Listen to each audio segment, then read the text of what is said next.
Magical girls, a subject of whimsy, a subject of many things: aspiration, idealization, love, respect.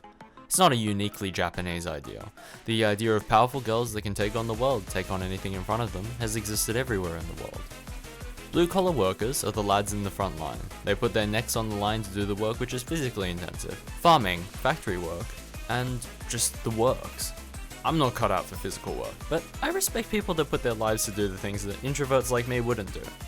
I'm much more suited to desk work, or making videos about manga. In the inescapable void that was left when I finished reading AKB49 The Rules Against Love, and after I stopped watching YouTube self-indulgently, I decided that I needed to fill the void. So I realized I could just read something else to fill the gap. Magilumiere Co Ltd, a private company that operates out of Tokyo dealing in the business of magical girls. And since they aren't operating out of Roppongi, I doubt it's the funny demonetized magical girls. We're in a world where if you went to a careers interview at high school and said magical girl, it would not only be a serious consideration, but an actual proper opportunity.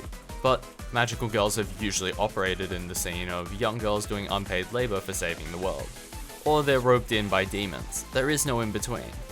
But here, it's a world where it's been regulated. Koshigaya Hitomi is your lass with the broom. She's got her wand and all the company benefits from insurance to paid working leave. A full-time paid employee to eradicate monsters that bubble up as amalgams of oozy, slimy business. If your house has a problem, well, firstly, you're in a lot of trouble. They seem to f the place up when they appear, and you should probably get it checked out by Magilumiere. But that's not our main character. You can't ever have a main character that's too motivated initially these days. The world wants relatable, dreamless chaps who are just trying to get by. Okay, that's an exaggeration, but nonetheless.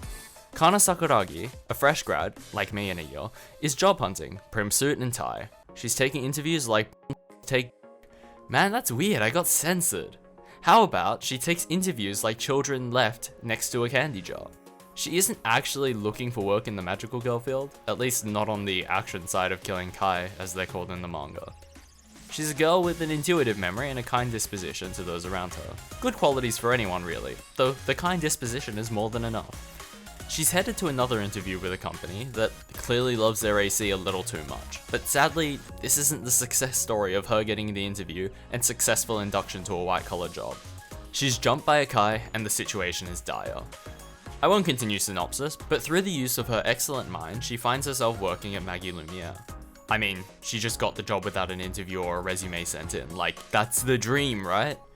She meets the cast of Midorikawa, Shigemoto, and Nikoyama, an odd but varied and diverse cast of lovable wackos.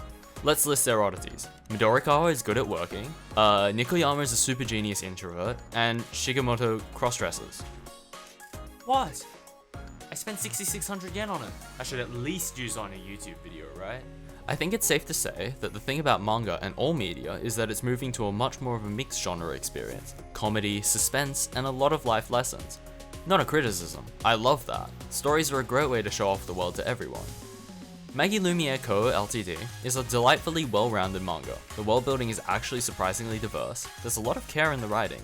It's a neat touch that the world actually did used to run on the underage volunteer magical girls, and it was a nice touch that they actually tied in Shinto shrines to the story, with them being the original magical girls. It's a must-read in my eyes if you're down for some shonen action with a plot that is willing to get deeper and deeper into the source of the world. But I present another option. This manga is in fact getting an anime. I don't know when, as it was announced only a few chapters ago, but if you're willing to wait, this will be an interesting watch. Alright, Shannon without dignity needs to go get changed. Please subscribe if you're part of the 90% who haven't. It makes my ego sparkle, weekly updates with mostly serializing manga, and occasionally I'll toss in some obscure recommendations, or God forbid, a request to avoid a title.